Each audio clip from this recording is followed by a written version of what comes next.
Thank you very much. Honorable, venerable chair and panelists and audiences. Like everyone else here, I'm overwhelmed by this occasion and emotional about being here and speaking in front of the audience. How did I end up here? Must have been some good karma. So I thought I should not spend too much time praising Bhutan and Bhutanese people and the Center for Bhutan Studies, because I would, but we only have 10 minutes. So however, this morning I woke up looking for some inspiration, and I found the Bhutan national anthem on YouTube. And I played it, and I thought it was wonderful. And for the benefit of the foreigners in the audience who may have never heard of the Bhutanese national anthem, I thought I would start my presentation with by reading this out in English, though. Okay, my Bhutanese is not good enough. So it's called the Thunder Dragon Kingdom.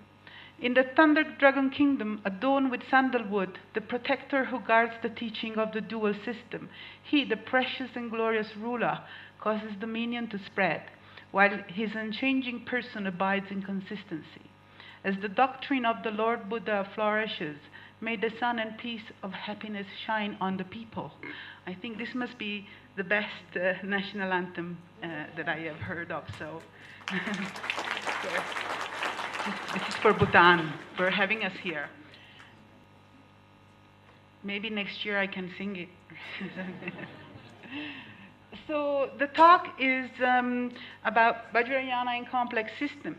And I know that I'm confident that in a Vajrayana audience, even if you guys are not techies, you will not be too surprised. Having seen the variety of perspectives, which is what this conference is about, complex systems obviously must come in at some point, and it's my pleasure to introduce the topic.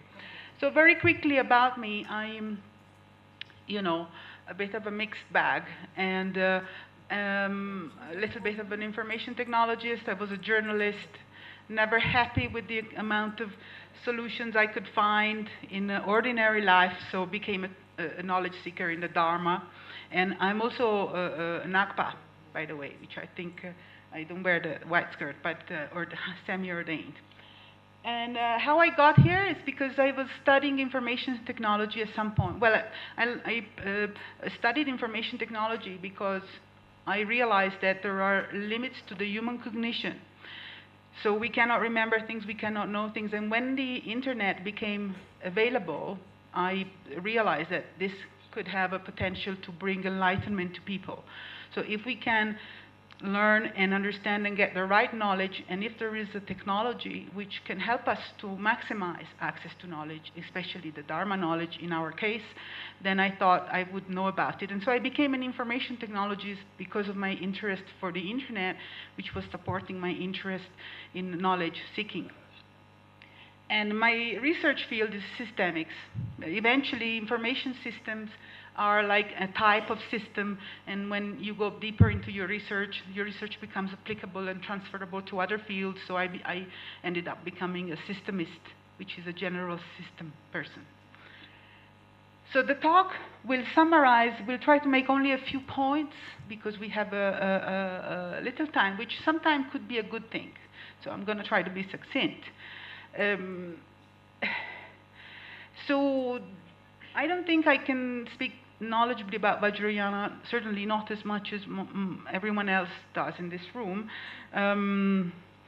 But what happened is that I came up through some kind of personal journey, through seeking and understanding and experiencing, and thanks to the blessing of the Guru, which is I was found the right people on my path to facilitate whatever is it that I was trying to get to, and it all happened. And I didn't know that there was a system called Vajrayana. It kind of unfolded itself throughout the years.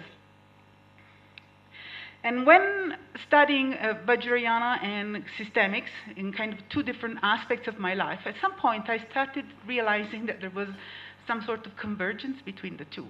And when I came across the conference, so I thought this is an opportunity to discuss this. So the conference title was Vajrayana innovation, tradition versus innovation. And I thought, well, I know little about Vajrayana itself, or I have limited knowledge, but it seems to me that Vajrayana is the product of integration of different traditions. And then this was obviously confirmed in everybody else's talk that I've heard so far. So it's not just, I've seen several bits that talk about synthesis. I have seen several talks that say that, you know, there is some Saivism here. There is no single Buddha Dharma Buddha Dharma is not a single, easy to grasp entity. So when it comes to Vajrayana, I think it's very difficult to really truly put the finger on what Vajrayana is. And we can only just grasp some aspects of it, which is then become our practice. And this is a bit something that we face when we study systemics or systems. The reason why I am saying this is because a couple of the observations I'm going to make in the talk may also refer to other Buddhist traditions. So I say it is true in Vajrayana, but it may also be true in other traditions. And this is because I do not separate. I see Vajrayana as an integral part of the Dharma, if perhaps just synthesis or some kind of essence. And then we have this Dzogchen, which is the essence of the essence. So it's kind of a filtering through. So Vajrayana, one of the things which I think is maybe limited the understanding and the benefits of Vajrayana throughout the world is probably because of lack of good karma. So we're not good enough, and when we are, Vajrayana turns up and the methods turn up and the teachers turn up. But it is also true that it's very complex and certain aspects are beyond our capability, of human capability of grasping.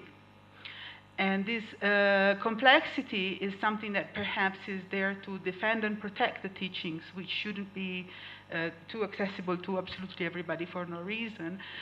At the same time, it makes the teaching a little bit obscure and difficult for some.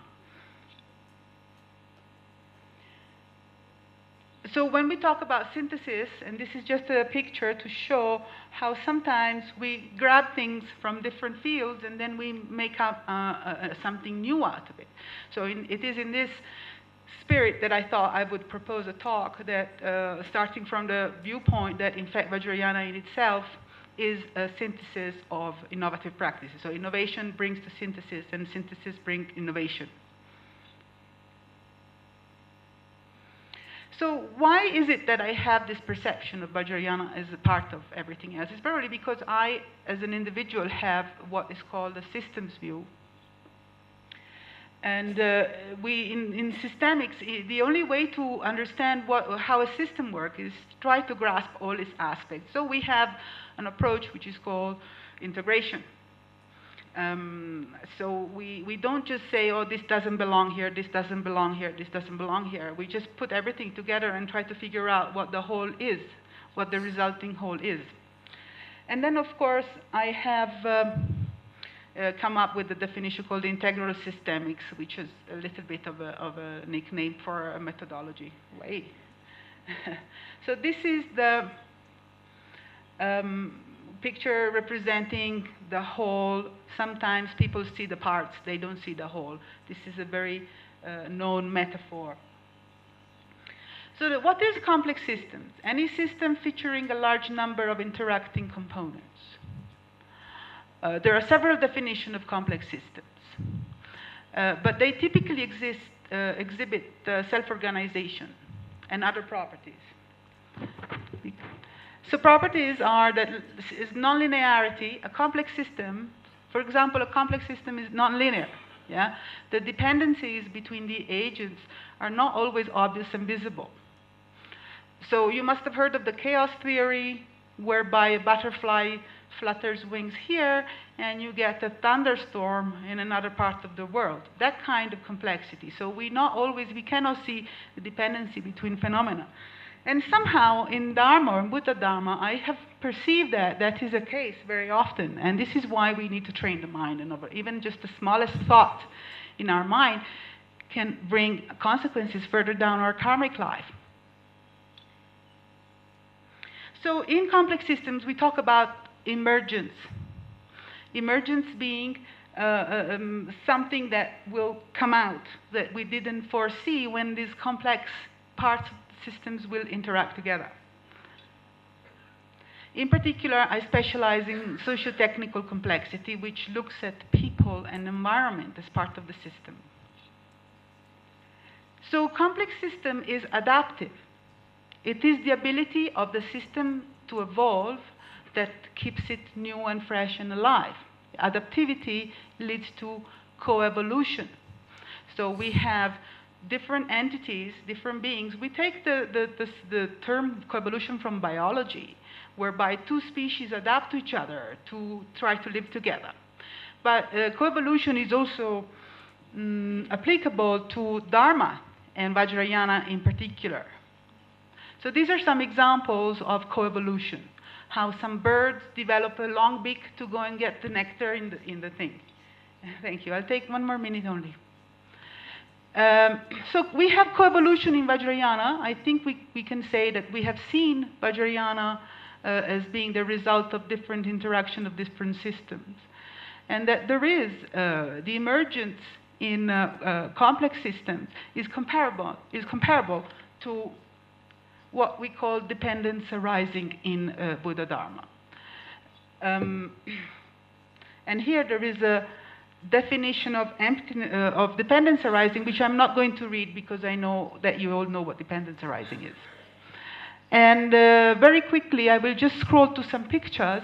Visualization techniques. We use visualization techniques a lot in complex systems to try to figure out. And then I've seen some parallel between the diagrams that we produce in our systemics and to the mandalas that we find and we use in Vajrayana. And then I found this is a beautiful image taken from the Dzogchen. And then, interestingly, I found a diagram, a pie chart for data representation. And nesting. I have heard people use the word nesting in relation to Dharma when we take some practice. In informatics, we take different codes to make a complex system. We put some code into another. And in Dharma, we take some practices and we embed them into other practices. And so the concept of nesting also exists. We have multiple views in technology, and we have multiple views in Dharma. And we have boundaries in systemics, which are also very important in boundaries in our retreat and in our boundary views. So I'm concluding by saying that, can complex system science be useful to Dharma? Yes, because I think phenomena that like emergence, coevolution, and other concepts, which I don't have the time to illustrate here, can help us to understand some of the complexity and some of the very obscure points in Vajrayana, I think. And can Dharma be useful to complex systems? Yes, because when we learn about the nature of mind, it can help us to understand some things that why don't we understand or how we do understanding. So understanding the nature of mind and everything that the Dharma and Vajrayana teaches us can help us to understand better complex systems, in particular our limitations of our cognitive abilities. Thank you.